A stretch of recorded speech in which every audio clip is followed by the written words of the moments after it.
Hello, everybody. My name's Kayla. I'm the lead investigator of the St. Louis Paranormal Investigation Crew. And today, we're going to be reacting to some of our very first investigations. Today, we have The Call Light, Part 1. And I feel like it's going to be really interesting to go back because we were not even an established group in this time. We were just like going to have some fun. So let's get into it and let's do this. Hi everybody, I'm Nightfire Ox. Welcome back to this video. All right. So real quickly, for those of you who are watching this for the first time on the Paranormal channel, we did not have a channel dedicated for the longest time to our paranormal investigations. So my main channel is Nightfire Ox, which is a channel dedicated to video gaming, anime, and webtoons. And this was a part of a Halloween special that we were doing. I had done the first part of the Halloween special, and the thing was, me, Zach, and Wes, we were not we made the video, but we weren't really happy about it because it turned out our first investigation to be more like a tour than an actual, investigation. And so we were like, we need to find a group that actually does investigations. We want to go on a real investigation. And thus, Wes came up with the idea. He was like, hey, I found this group out in Crawford County, Illinois. It's a while from here, but it would be cool to go and do it. And we're like, yeah, we're down. First time on the channel, then welcome. Tonight is the second part of the Halloween special. We are going on a paranormal investigation. Here with me, we have Wes. And then we have Zach in the back. That's my brother. It doesn't matter when. They're all just so dumb all the time. I love them so much. Already. So we are on our way there. It is a 2-hour trip to go where we are going. So I will check up with you guys after a while. I hope you enjoyed the video. Bye-bye. Alright, so we have been on the road. I have to say, to me, watching this, first off, you can see in the background that Wes and Zachary switched out. It was a long drive to get there, and we were going to be up until 5 a.m. So the deal was that we all, took turns driving, so that way we wouldn't wear ourselves out before the investigation started. And I was filming parts in between to, kind of document our thing, because this was supposed to be more like a blog rather than an actual investigation. We weren't expecting a lot to happen. When we came into it, we were all pretty skeptical of spirits. So it's it was really interesting what happened.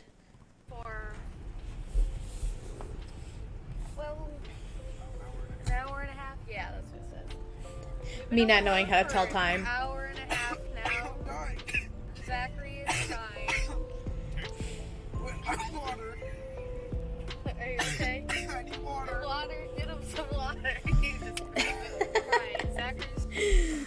Oh my gosh. That's me not being able to read a room. I was trying to film this intro, and then Zachary, of course, just starts dying. What else is new? Stop dying. So anyway, we've been on the road for an hour and a half now. We have...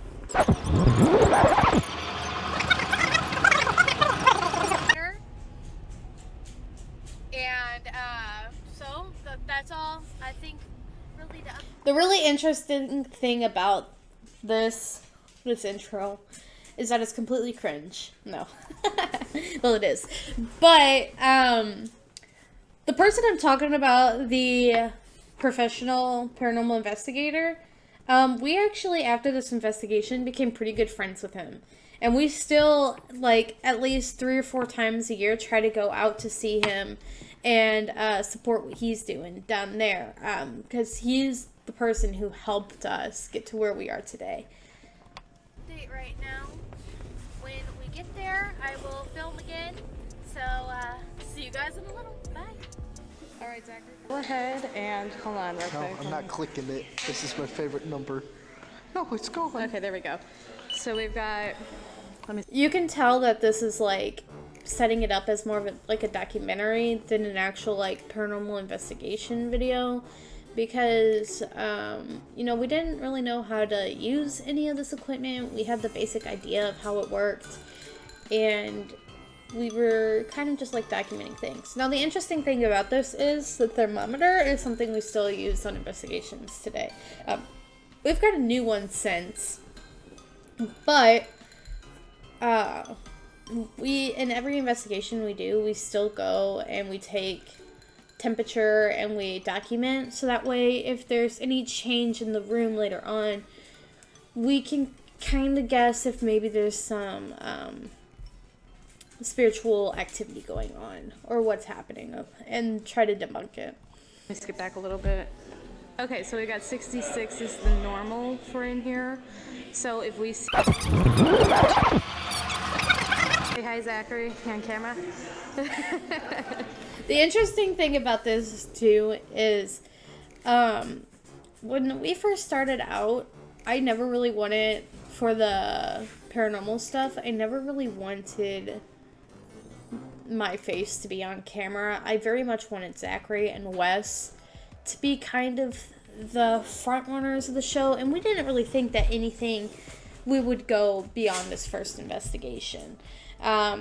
So I really just wanted to like showcase Zach and Wes and, kind of showcase my life a little bit in this first one, and that's what I was doing.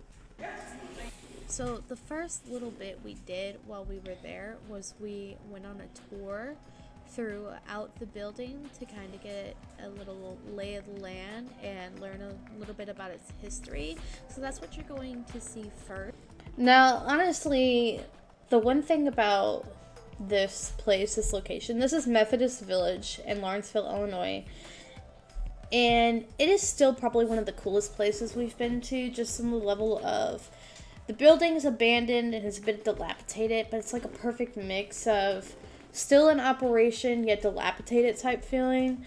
And there's just like this, they basically lost funding and they had to leave this building. So when you would look around, you would have a bunch of like medical equipment, and there would be ibuprofen bottles and like the old flip books that they used to determine exactly like which patient was in what room and stuff like that. That's still like around. If you explore the building, you can find those things.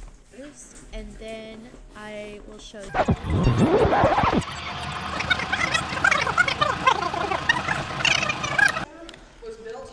I remember when I first started making these videos.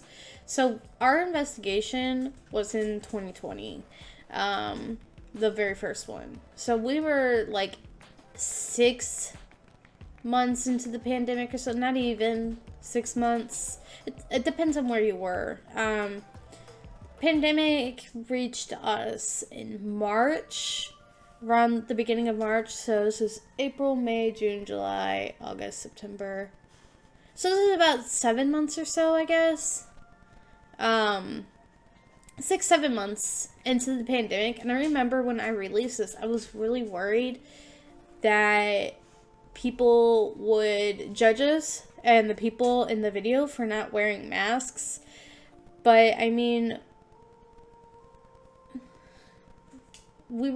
there were people there that were wearing masks, and there were people there that elected not to. None of us got sick, luckily, from this, and no one ever said anything about it.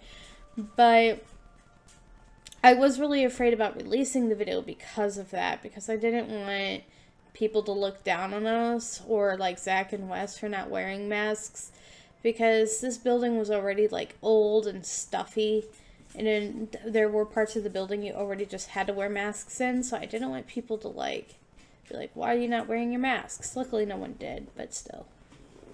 Anyway, let's continue. Or found and bought in 1826. It became apartments, and the first couple of floors were apartments, and then as we got up higher, it was nursing home. So this is the oldest part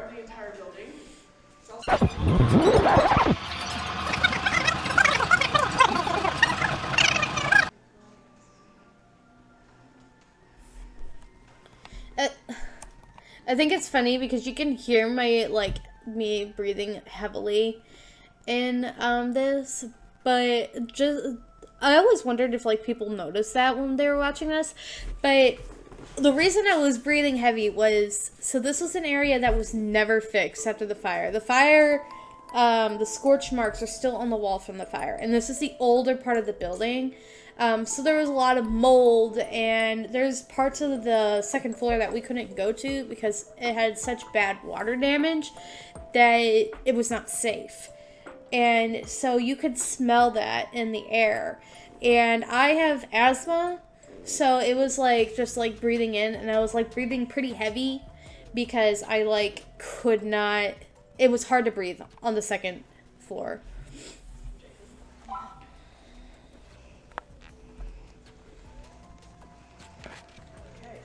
You guys can look around for a few minutes and then we'll keep on moving on. Okay, do you want to get the thermometer out and see what the temperature is?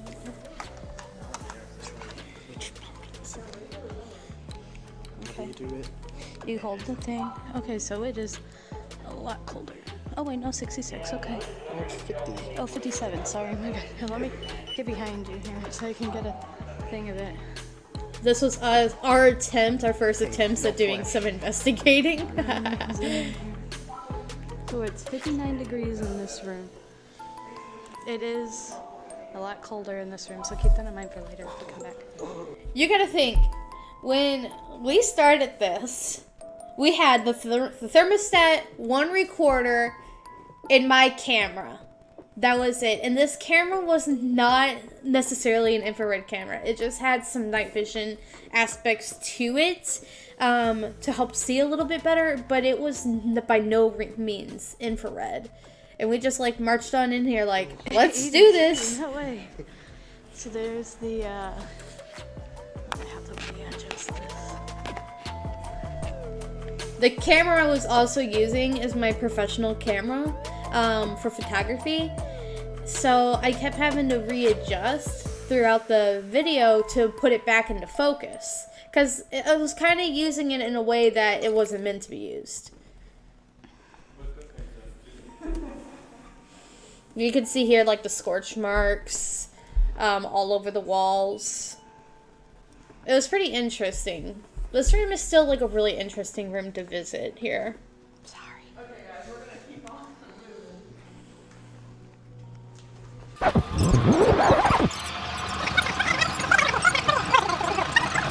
But enjoy otherwise. Brought a... And the one thing that I do like about our older videos that we don't do as much now that we're more established is we kind of explain like what room was active, what room wasn't active, and like we try to be pretty transparent. Not that we aren't transparent now, we just do it in different ways. And so we wanted to like get it across that, you know, what we caught was authentic, and you know, we didn't film if there was no activity. Cup. It is pretty cool. You think of it, these used to be like, these were the apartments. You got some tag on the wall there. I don't even want to stay here. Zachary always being a scaredy cat. Oh, yeah, you no kidding. This was our first investigation, so we were all kind of like scared. Go across. See down there. Here, you don't need Trying a flashlight, actually. Yeah. It's a lot darker now, No though. one. Where? Ooh, TV. You would think that this changed, but no. Zach and Wes still point out the most random shit. It's funny because I was watching something the other day where somebody was like, if they point something out in a video, then they just want you to focus on that. No, not us. If we point something out, probably nothing's going to happen to it. And we're just a bunch of idiots walking around. Especially Zach and Wes. Like, the later on in his video, Wes will point out a random toilet because he has an obsession with toilets.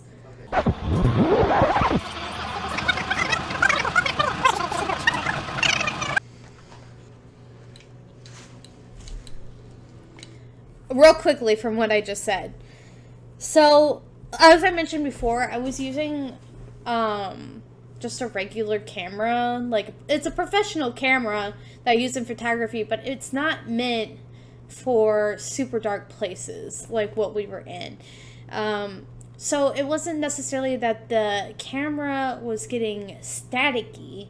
It was the fact that we had at one point had 3 flashlights on, and then we turned a flashlight off, and the other one was dimmed a bit, and that created the staticky effect as the camera was losing light.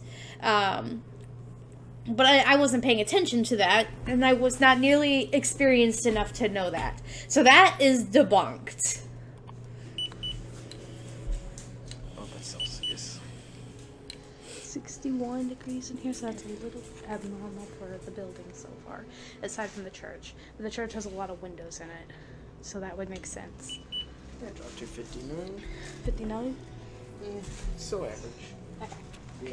One thing we do now that we didn't do then, and part of this was because we were on a tour, but also we were babies, and that is now when we use the thermometer, we do this at the beginning of our tour, which a tour or investigation, and we'll take down an average of the rooms, and we won't just sit there and say, oh, this is because of, or this is a little bit colder than the rest of the building.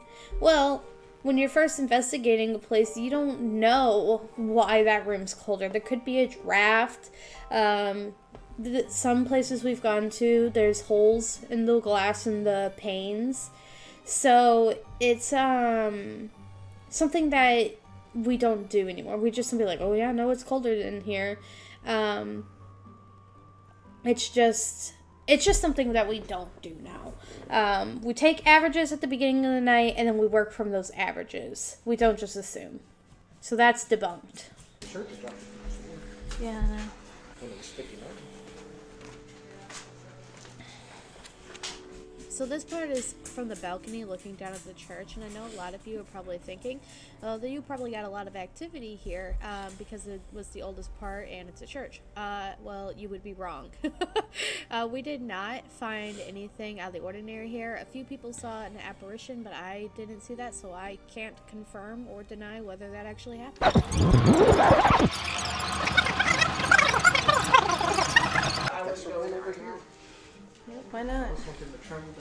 The interesting thing is, so this building actually got new owners, because we've been to this place about 5 times now, 5 or 6 times. That wing has actually been repaired a bit because they're preparing to turn this whole place into apartments. So they still allow investigations here at the moment, but there's a lot of construction and stuff going on. So those wings have since been reopened, I believe, to allow people to take a look back there. Now, because of construction and stuff, they don't want people staying back there for a long time, but since then we have been able to explore a little bit more. What? Look inside the toilet. No, thank you. See, what's in his toilets? Oh, that's a toilet. I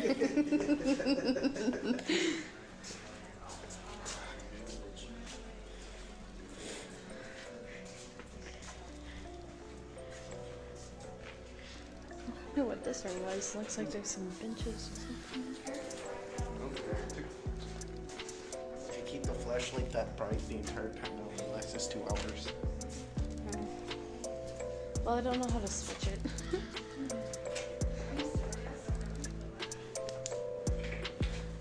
Oh, yes. Ooh, that's interesting.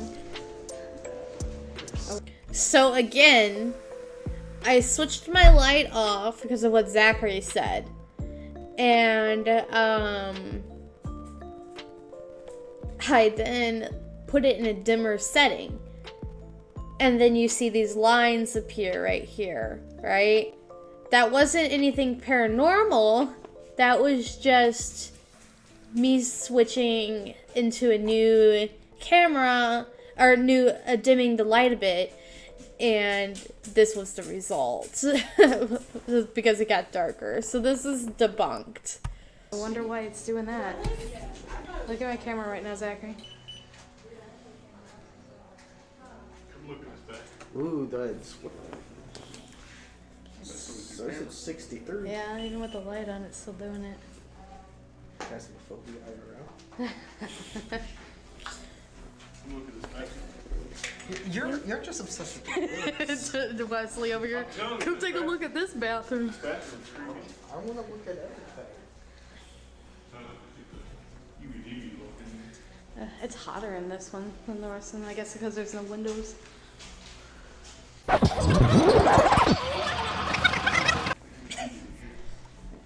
It doesn't surprise me that Wes gets the GBs from toilets.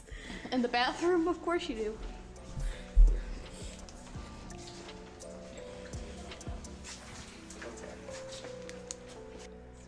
Recording because I try to take photos and nothing.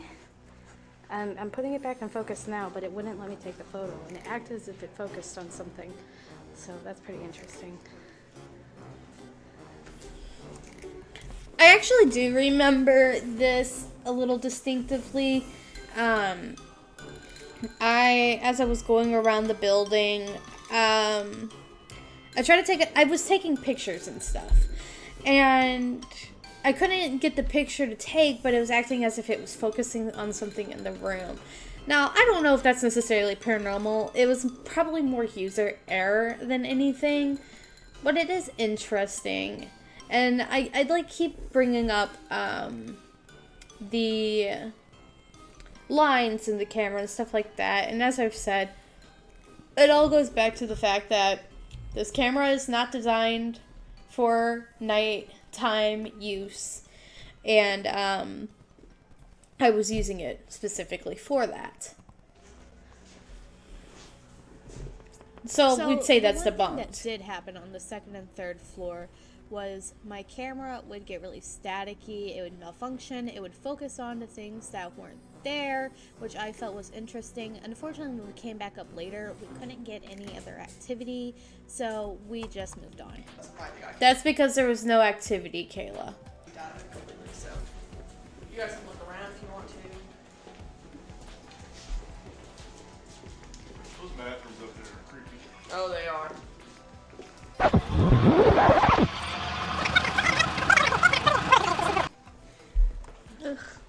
It's really funny looking back on this because now we're like, we rarely get scared in investigations now. It just doesn't happen.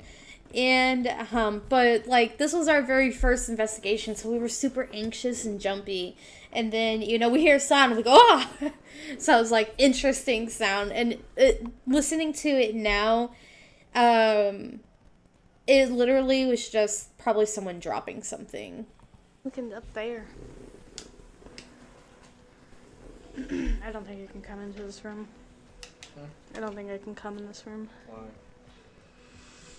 This isn't even the basement yet. I know, but look. That.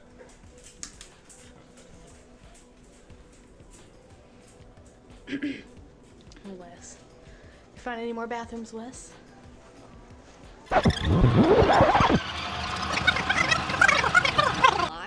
So we had to be very careful where we placed it to make sure we were getting actual evidence later on in the night. That's women's only. Women. I really, really like that I made that clarification in the video. The other thing that we've learned since then about the K2 meter. First off, I was saying, I corrected myself in the little note. I was saying EVP, but it's EMF. And we more call it the K2 meter. And the thing about the K2 meter is it goes off, it's so sensitive. It really is. Now, the good thing about this specific place on this floor, there was no electricity here. So that is the appropriate time you want to use a K2. However, the thing that we didn't know was that K2s can get hits off of your phone if it's not in airplane mode.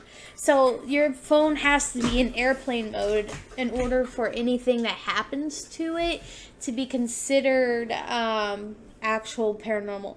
The K2 is actually something we rarely use now. It's just not a good piece of equipment. We think it's interesting to use. It's not good equipment. Been only, gosh, Wes. What was that sound? I guess this is awful and it's up here. Got something blocking it off.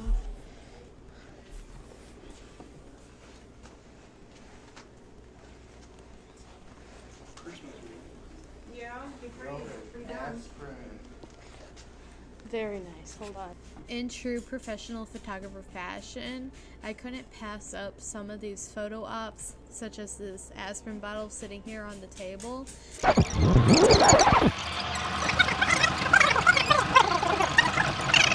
So the next part of the video here is the base. Alright, well, I can debunk it. Present Kayla can debunk past Kayla. So, as I had mentioned, the K2 meter is super sensitive. None of us knew to put our phones on airplane mode at the time, so more than likely, and what I was saying, they had cameras throughout the entire building. But there was no cameras on the second floor because there was no electricity to the second floor. But it was more than likely getting a hit off of our cell phones. That was one of us had it in our hands at one point or in our pockets, like we were shifting around.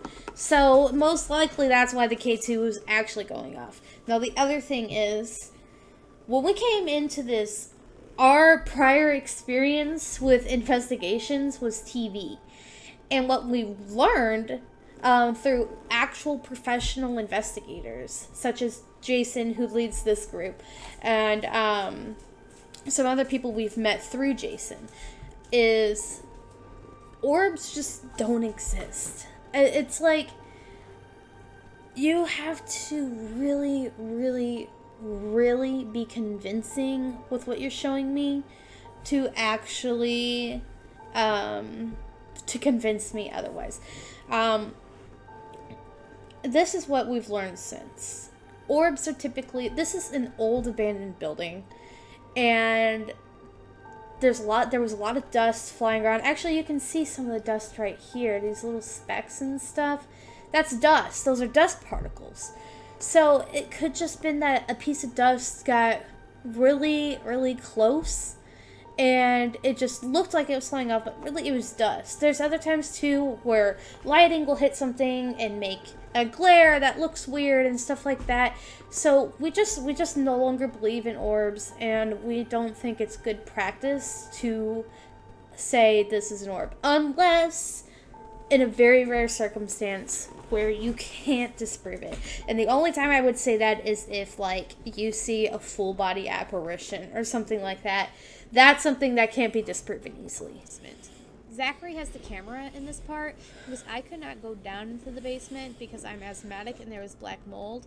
That was the problem throughout most of the time we were here, is that some parts of the building were just off limits to us because either I was asthmatic or there was just too much of a mold problem. Sorry. Not by intent.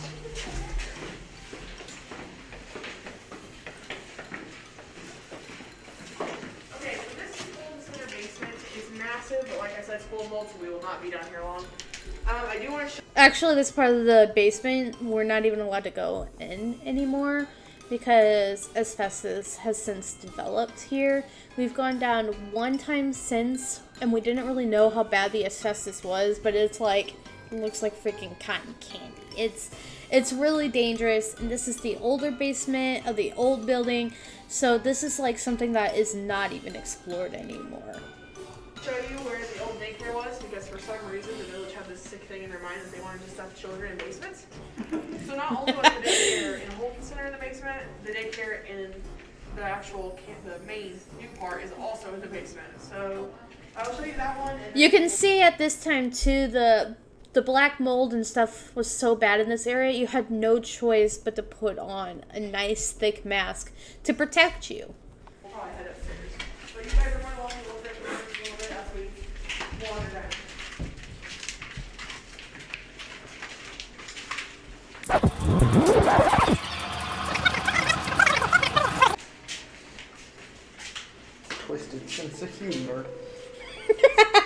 Zachary. Man, I can understand why they put it down here. That looks right. Let me explain why we believe that the lead investigator here just like loves Zach and Wes so much. And it's exactly what you just saw.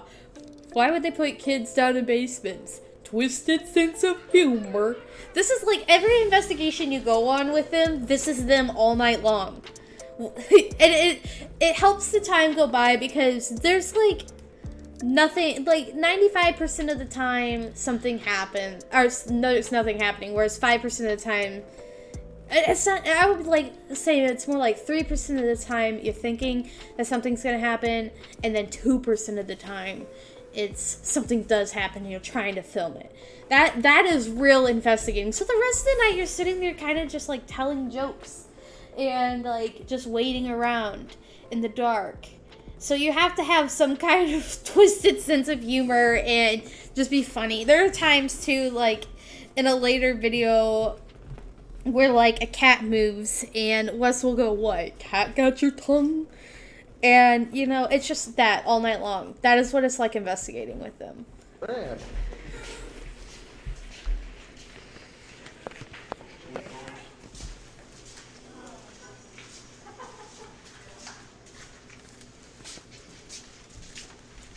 So this is where they had childcare, daycare, they had little bathrooms and little fountains. So. That's my favorite part, is the tiny toilets. So you hear the first laugh, and some, like when I first heard it, I always thought that it was like an EVP the camera picked up, but I let it play a little bit longer, and I heard that girl laugh, and I was like, no, that's nothing. I just wanted to address that because it happens.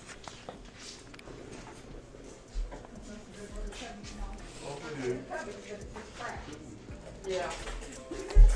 Very tight down here. If you're claustrophobic, you don't want to stay down here very long. Wes, Imagine teaching down here. Yeah, I know. stay. Show. Oh, you're really zoomed in. Oh, okay. Stay.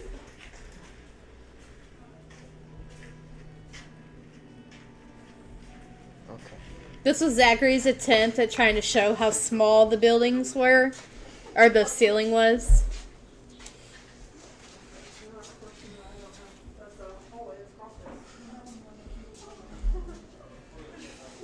there. We did hear a rumor. We don't know how true it is, but apparently in the elevator, there's Ooh.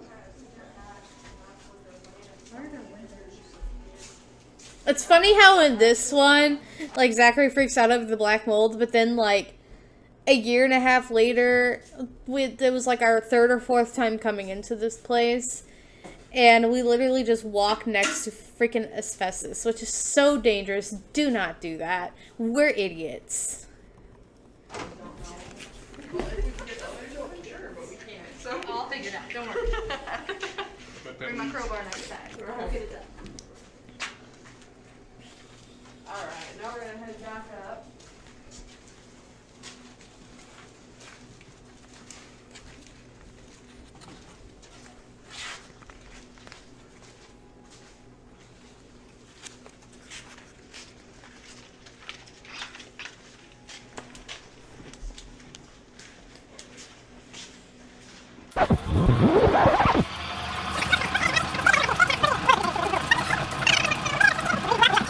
They just like for one of us to be at the end of everything.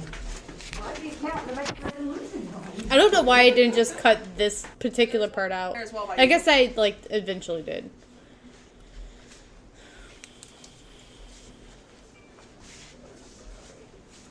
This was the interesting part about Methodist Village always, is, you know, there's all these pictures and stuff. I think they did finally take this out. Yeah, Zachary kind of puts it best there, too. It's weird to think that people used to live in this building. They lived up in the building. It was a nursing home up until, like, 2018, I believe. And so we're visiting 2 years, and the first one, 2 years after the building shut down. So it is, like, really interesting to, like, see, like, just remnants of people's lives and jobs just scattered all over the building. I think that's the best part and also the most surreal part about investigating abandoned buildings. It's just seeing everything like this. Yeah. And it shut down in 2018? No, 2005. 2005. The old part. The old part. The new part was still open. It was about to say 2018. My husband passed in 2018 in March.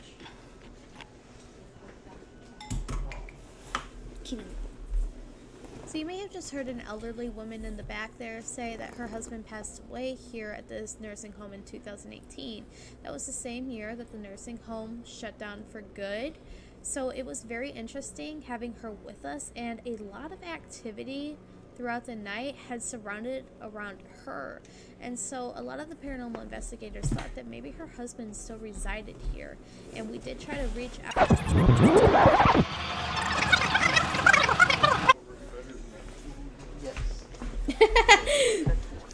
Well, that was more of a store tour. So we're talking about the, I didn't know this was actually in the video. That's kind of funny. We were talking about the investigation we went on before this one that turned out to be more of like a historic tour, which was cool and all, but they had advertised themselves as a paranormal investigation. And that's why we went. So we felt like we were kind of scammed. Oh, look at this balls out in the middle here. Interesting. Certain parts, pain is pushing. Realistic puppy? Watch out, Zachary. There's a ball right there. Well, sometimes you don't. They shut the doors, closed that whole section down because they did not have the manpower or money to take care of that many people. So until we got into those doors had been. If I haven't explained already, the tour guide that led us, she was somebody who worked with Jason as part of the paranormal investigation team, but she had also, I believe, worked at the home as a nurse. Now, this is something that's like actually really normal for just regular, everyday people. Everybody has their day job, and then we leave for the evening, and then we work as paranormal investigators. Zach, Wes, and I, we all have our own separate jobs. I've mentioned millions of times before that I'm actually a professional photographer in my everyday job. That's what I do. You're more than welcome to go down there, kind of look through some of the rooms. However, after all of this closed down, we did open this main hall that we just walked through back up. It was called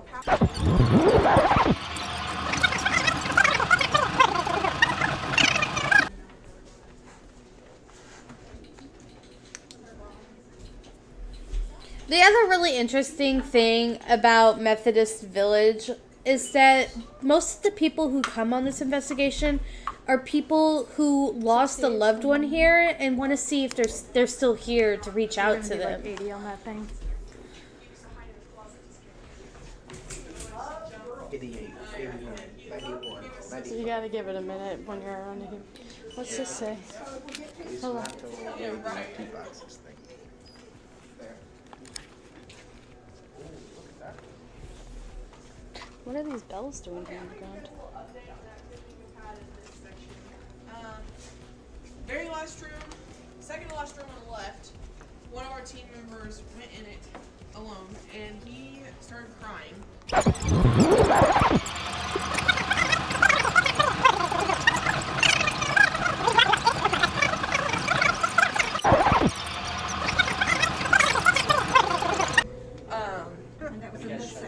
It was the whole building. Still a few things real quick. Starting with what she was recently saying. So, notice how she said lore of the building. We did find out, probably about by our third investigation to this place, that's never actually been confirmed whether or not that happened. And so I don't really know what to make of that. The other thing she mentioned was about one of the crew members seeing somebody raise up in the bed. We heard this story from that investigator that the third time we came here as well. And it was Oh, excuse me. It was rather interesting because what she says is that she found something with her name on it too. But that's the interesting part. What's not so interesting is that what we did eventually find out about the investigator who witnessed it was that he claims to be a medium and clairvoyant and can see these things, and that's just not something that we really believe in. Like I said, this video here was our very first investigation, and we started really like getting to know the crew members and stuff the more and more we went, and you know, they guided us and helped us become the investigators we are today. And some of the things that we just never really could find out or could believe was like mediums and psychics and stuff like that. We just don't believe in it. We're still rather skeptical a lot of the times, and his story is just, to us, wasn't like believable. It's a good story, don't get me wrong, it's creepy as hell, especially when he's telling his story right next to the room, which is where we got the lowdown. But we've never seen anything like that. We have seen apparitions before, and it is always kind of like hard stopping when you see them, but in this situation, I don't know. I don't know if I necessarily believe him. Yeah, the whole building, not Holden, but the whole new section. Oh. Yes. Yeah, I don't want to see the doctor. I haven't got too much with that.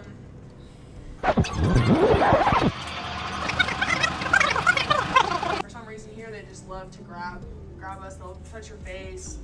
Grab. It's funny because, like, you know, she's telling you. I remember when this first happened, I was like scared out of my mind. I was like, oh, I don't want to be touched by no spirit.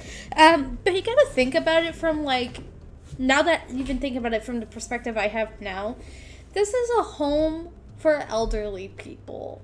Like, the spirits who are probably touching you are just a bunch of old ladies. Like, oh dear, how are you doing? And that's how I just imagine them from the other side, especially after some of the experiences I've had in this building.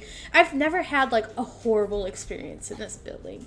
I've always been, like, creepy things happen, don't get me wrong, but they're spirits. Spirits can just be creepy sometimes. I mean, if I was a spirit, I'd go and be creepy to people too for the fun of it. But,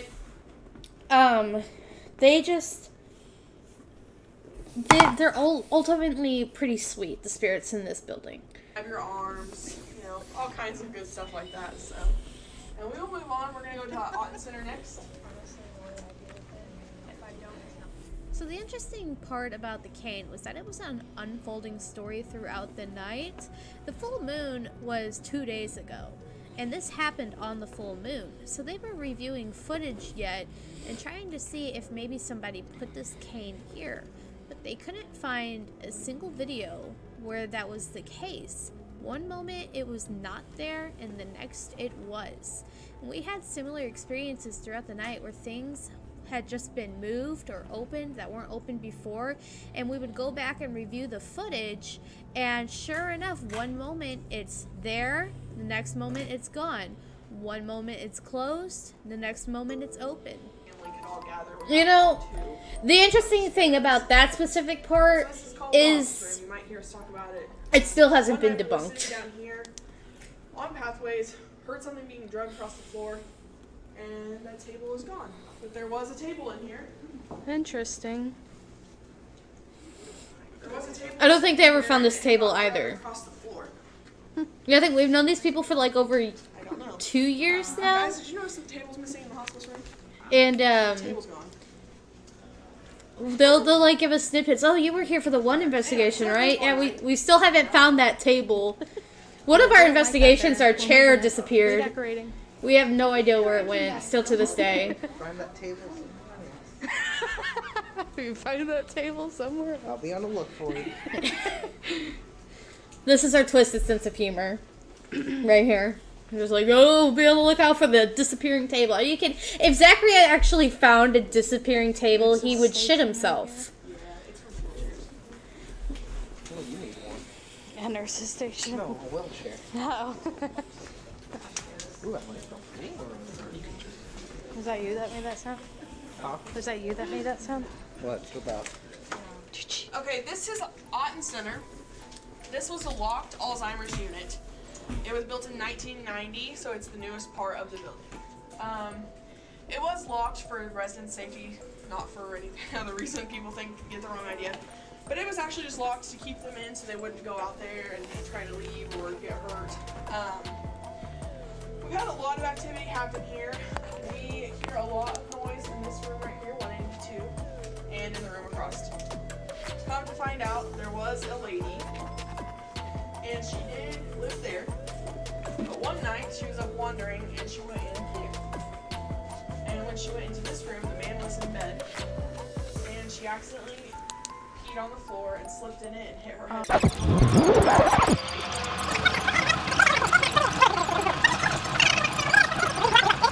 There was two of them originally, two, but only one of one. them's disappeared. This was the living room for Otten. So this is something that Crawford County does a lot in their investigations. If something gets thrown at them, they will tape it. Now, they are able to do this because they have access to these buildings. They rent them out, and they pay the people who own the buildings to investigate here. So they'll often leave tape and stuff to document where things have fallen to see if it moves. We have TVs in here, we have activities. They have their own private dining room, obviously, because we couldn't go out into the rest of the unit. They also have a courtyard, so this is courtyard number 2 that you guys can see here.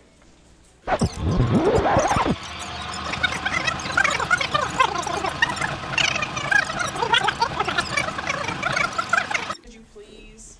And a few of us actually. I will say, one thing that I do differently now in my videos, if there's a tour part of it, is I do not, I'll show the tour that happened, and then I'll flash to the activity or whatever that happened in that room.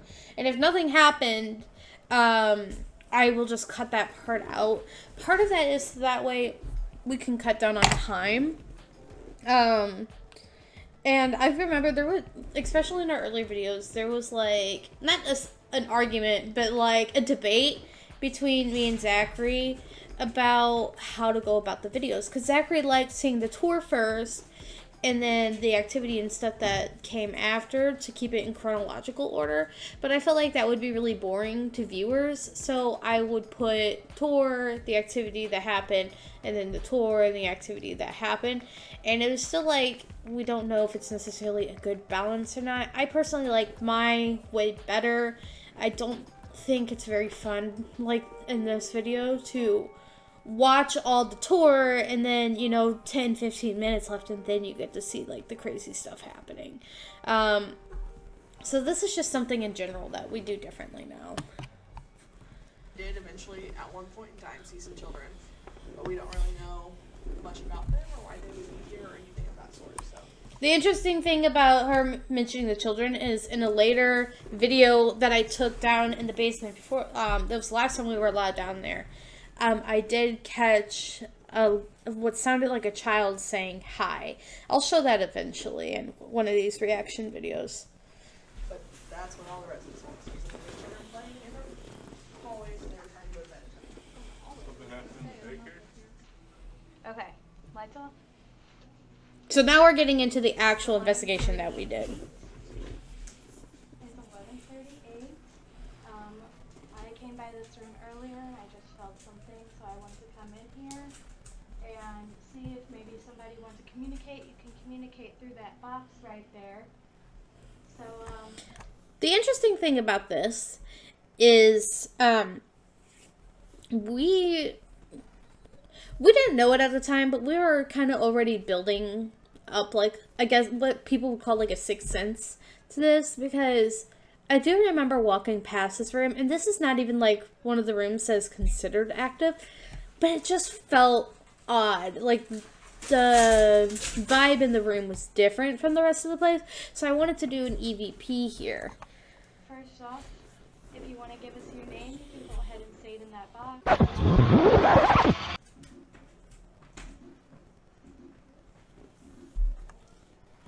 It's hard to hear, but I do still hear the who.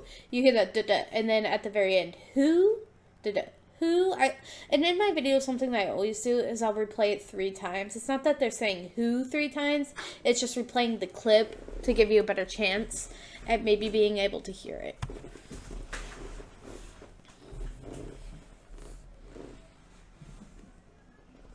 Did you stay in this room at all?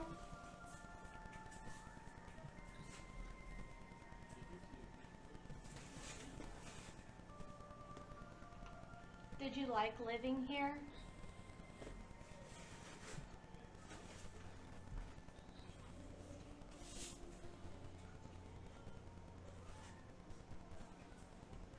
How old? How old? How old? How old are you? Yeah, I can still hear the "can you help me" too. I did wonder if I would change my mind on some of these EVPs looking back at it, but no. Those ones are still, I think, very clear. Now, the one thing I will say, this is the, like, cruddy thing about going on public tours, which is why we don't really film for YouTube or anything like that anymore when we're on public tours. We'll still film and, like, put up interesting things that we found for, like, our Facebook page or TikTok. And I guess we'll do it for YouTube Shorts, too, but we don't really put those down anymore. And part of the reason is because public investigations, we got lucky this night and there wasn't a huge group, but we've been on some investigations where there's like 40 people. And when you've got 40 people in a group, it gets loud.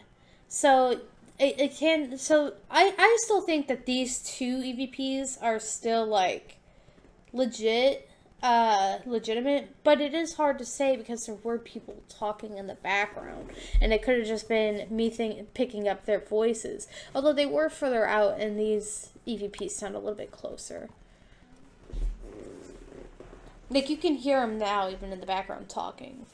Is there any last words you want to say to us before we leave?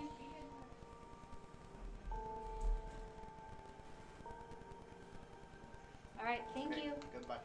Goodbye.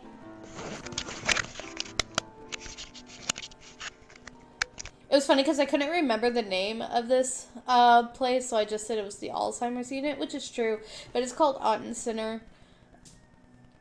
That's so weird. I got up and now my ear doesn't hurt anymore. That experience that I had when my ear wasn't hurt, a few other people said the same thing throughout the night. I don't necessarily, like, it wasn't something too remarkable to me, though.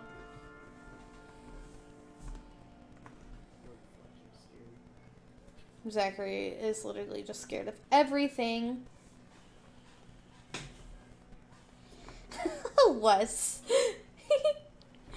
His hair and beard has grown out a lot since then, so to me he just looks like a little baby in this one. Come play with us. He fully embraced the pandemic look.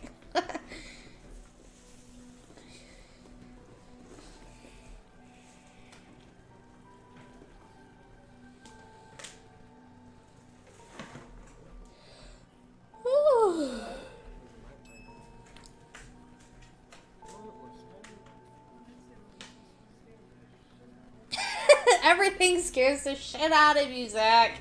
I hope he watches this. It's just me shitting on him for 50 minutes. After I got up from that spot, my ears stopped hurting. So the next clip I'm about to show you was right after we had gotten back from West playing the piano. The goal was to get the ghosts to communicate with us. They had told us that they played the piano almost every night before bed, so we were trying to stir them up and get them active. We go to sit back down. The paranormal investigator asks, "So is there anyone here that would like to speak with us? If you're here, please give us a sign."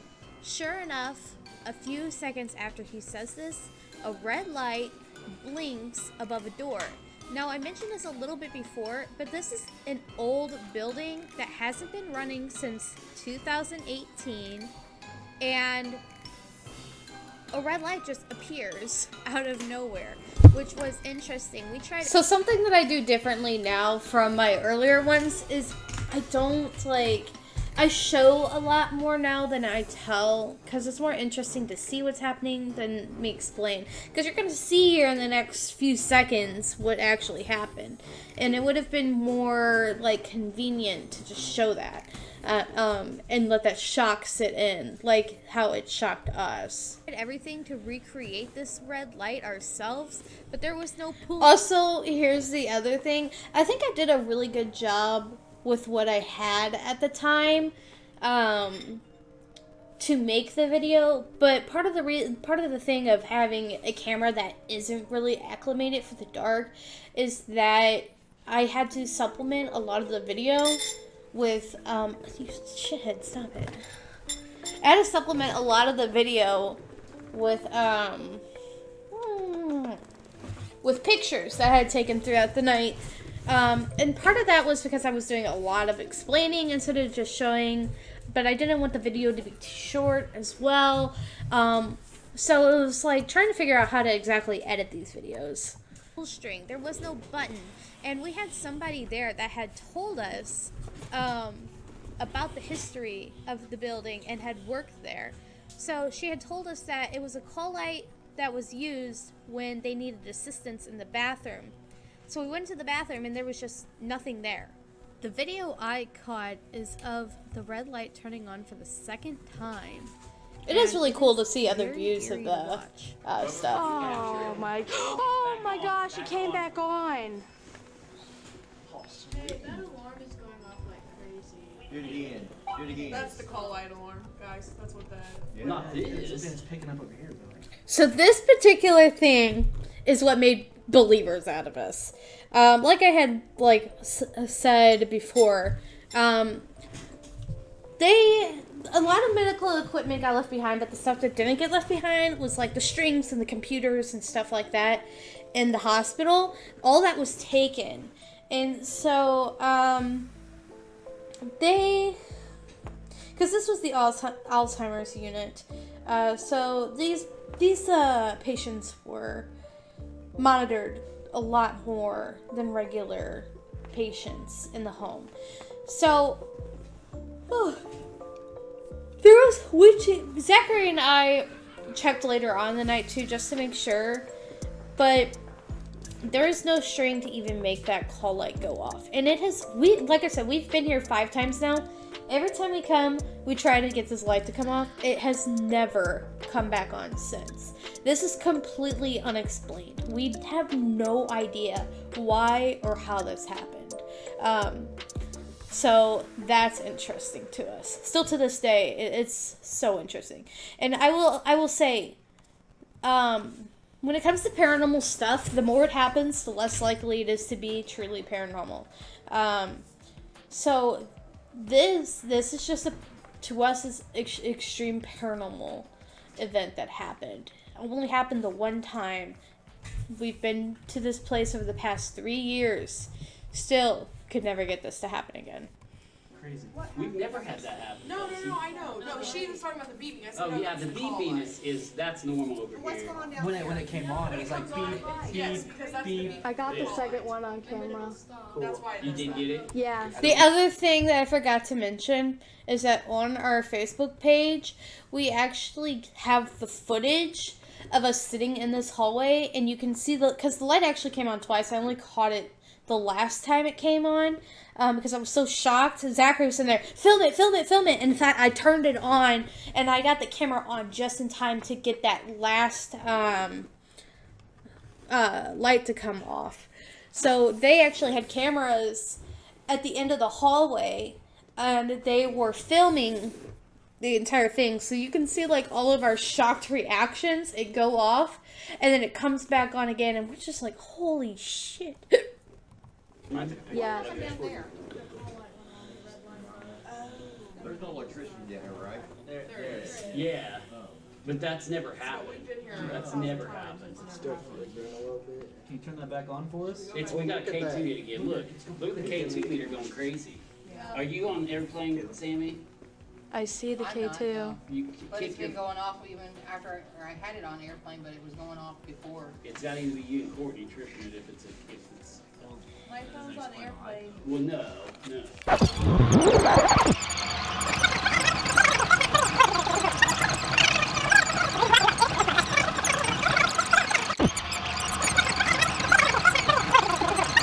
had some cat ball that you touch and it lights up. We use these. That did work. However, my camera could not pick up the light flashing because of where I was sitting in the hallway, and the actual professionals were up working at this point, so I didn't want to get up and like mess up anything. So I just stayed. It's so, I love that. This is how you could tell that we were such babies, because I said the actual professionals. We would consider ourselves now professional investigators. We've helped people investigate homes. We've been on our own private investigations, and we've hosted our own tours. So it's like interesting seeing like past me versus like present me, and just like, oh, I wanted the. Now we get up and we do the investigations with them. Sometimes we get people who are like annoyed that we're like helping Jason, and it's just like, well, why are you paying money to be here if you're not actually gonna investigate? Like, I'm gonna do my thing, and unless Jason tells me to step back, which he never has, then I'm gonna do it. The only times like Jason has ever like talked to me about not doing something is more to be like, hey, can we make it dark in here and the light's a little bright? And I've actually like gotten things from my cameras to darken the thing, because I can't just kill the light on the thing. My cameras are not fancy enough to do that, but it darkens the room considerably, and it sometimes tricks them. I hate to say that tricks the ghosts, because I feel like they're either gonna do something or they don't. I don't necessarily think they actually give a crap about the camera, and I think it's like really dangerous to sit there and say that spirits do give a crap about the cameras, because then it like makes people think, oh well, if the only time they don't do things is when they're not on camera, then how can you even prove that they're real? And it's like, that's a good argument that skeptics bring up. It was something that I had brought up originally too. And the thing is that it's a wrong way of thinking. Spirits can and will do things on camera, and it's your job to catch that. If you don't, that's your fault, not the spirits.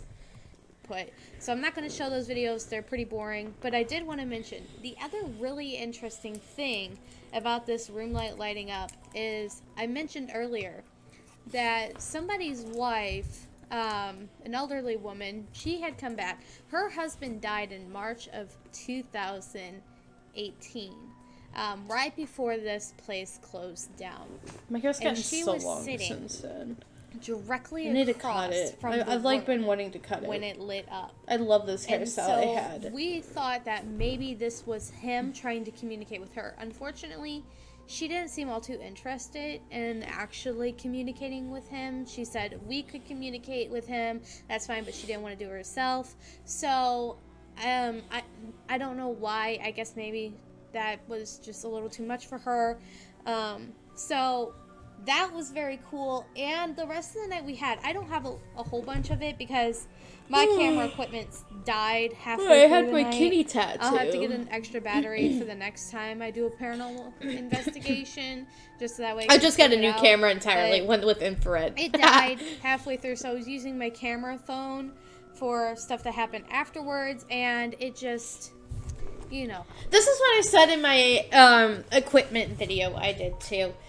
Don't discount using your iPhones or stuff like that. Who cares if people think it's professional or not? Your job is to catch evidence.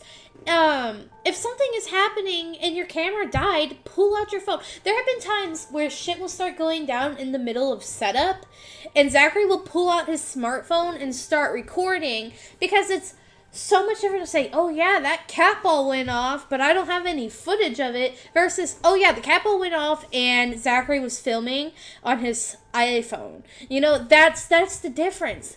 Who cares what they're viewing it on? If they're going to be nitpicky about that, then tell them to do their own dang investigations. It just wasn't working for catching any more stuff. So there was stuff that happened later on. but it wasn't enough to, well, I didn't have my camera, so there's that. Anyway, yeah, so it was very, very interesting. Oh yeah, it's not going crazy, so yeah, shut me off now. Put that on the bed. The other thing we do now too, I'm not sure if I did it in this one or not, but the other thing we do do now is we try to timestamp our EVPs. We'll always start with, for example, it's April 9th, 10:24 p.m. We are starting an EVP session. And then we'll stay silent for a little bit. And then we'll start with questions. That's typically the roundabout way we do things.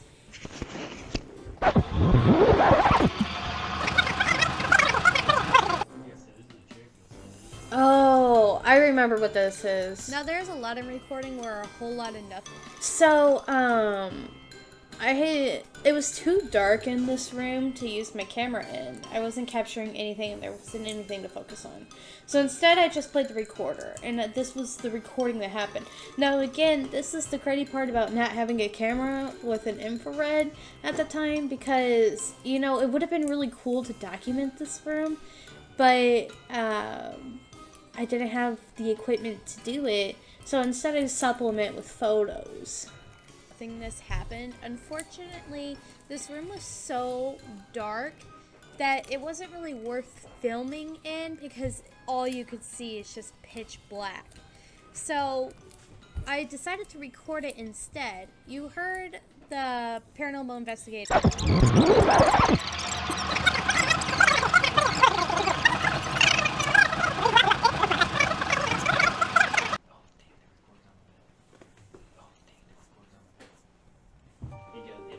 I feel like that one's still like a very good EVP right there. I can't really explain what made that sound because the only one talking, Not until it happened. the only one that was talking at the time was like Jason, and Jason does not sound like that. This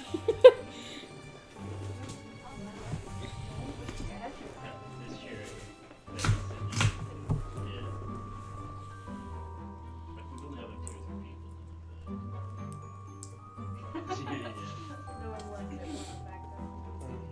His southern charm was scared him away.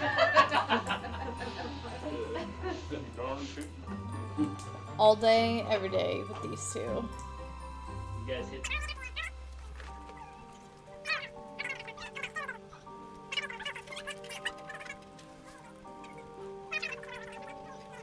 Zachary, so Zachary is very much still skeptical at this point. We still try to be skeptical in our investigations, and we try to debunk pretty much everything we can. But, Zachary was very much a skeptic at this time. And so he's, trying to rationalize what happened to him. And the more and more investigations we went on, the more and more we could tell the difference between something, happening to us that was more paranormal versus, just regular tiredness and stuff. Because this was, I think, the only time this ever happened to Zachary, where he, his heart raced and he felt dizzy. There was another time when we went to Cheney's, we walked into what's called the drunk room, and, both me, Zachary, and Abby, which is one of our crew members, we all felt like we could smell the whiskey in the air, and it made us feel like we were drunk, like we were tipping. I couldn't even do setup in the room at the time because I just felt so sick. I felt like I had to sit down and close my eyes because the room was spinning. So it is now understanding what that is. All I do is manual with her.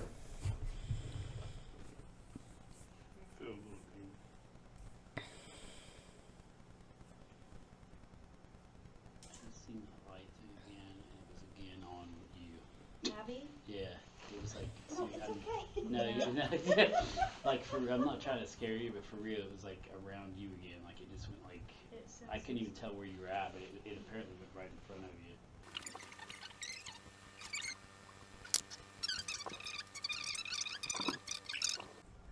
Everything just scares Zachary.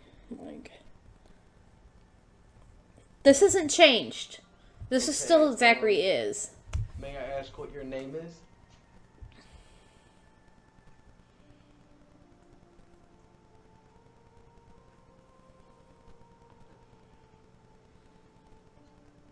How long have you been in here?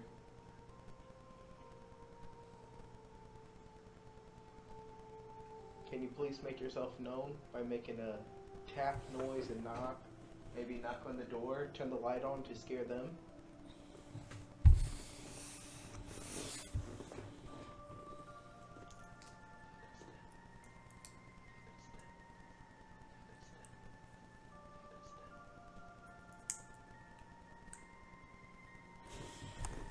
See, listening to this again now after it's been like, I don't know, 3 years, 2.5, I guess. Listening to that, it sounds like Zachary, like, whispering, "You missed it," to somebody else in the room. And I think it may have been because Wes wasn't with us. He joined another group and went down into the basement thinking it would probably be more active down there. And so Zachary and I were the ones that were the ones that witnessed the red light go off twice. So I think it was this EVP was Zachary being like, "You missed it," to Wes as he like walked into the room quietly. I think the reason I put this in to begin with is because Zachary was like, "No, I didn't say anything." But I'm going to say that it probably was, and he just doesn't remember, because I'm able to now differentiate between Zach's voice and while I'm listening to EVPs, and that is Zachary's voice. So I'd say that one's debunked. How old are you?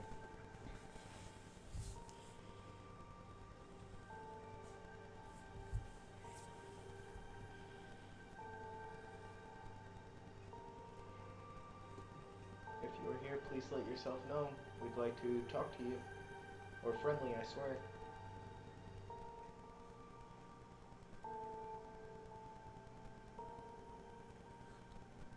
Alright, this is the last chance for you to say anything if you'd like. In a couple of seconds, I will stop recording.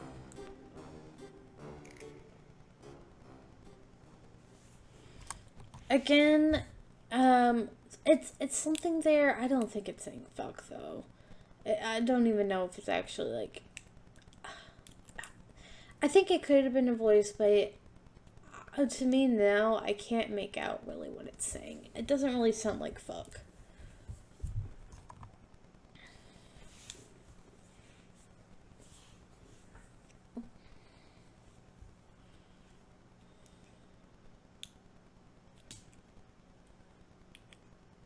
Okay, thank you for talking to us. So the Alzheimer's Center was the first place we visited for the evening, and it was the last place we visited for the evening.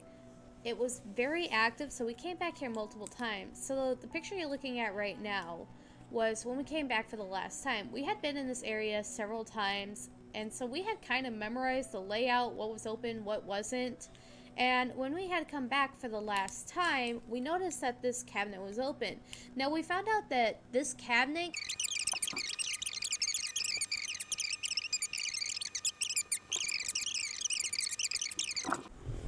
So that was... You know, I'm going to pause right there for a minute. So, specifically now, that whole spiel that I just did, I would not add that in a new video anymore, unless I had a reference photo. This is something that I learned after this investigation, and that was basically video and tape everything. Especially in a place as active as Methodist Village, where, we've had stuffed cats move in the building. We've had doors open and close. We've had the cabinets open and close like that. So it's really like we learn to document everything that happens. Personally, if I don't have documentation, it's not going in a video now, because we were really new when this happened, but ultimately, I think it just looks bad for authentication now, because, you know, it's kind of like a just trust me, bro kind of situation. And I should not expect people to just trust what I'm saying. They should be able to physically see the evidence. Is the Alzheimer's unit. It was also known as the Alton Center. It was very Past Kayla. active. We began our night there and we ended our night there. That's how active it was. I couldn't catch everything on camera like I had mentioned. My camera was dying, my phone was dying. Next time I'll have to bring more batteries to switch out.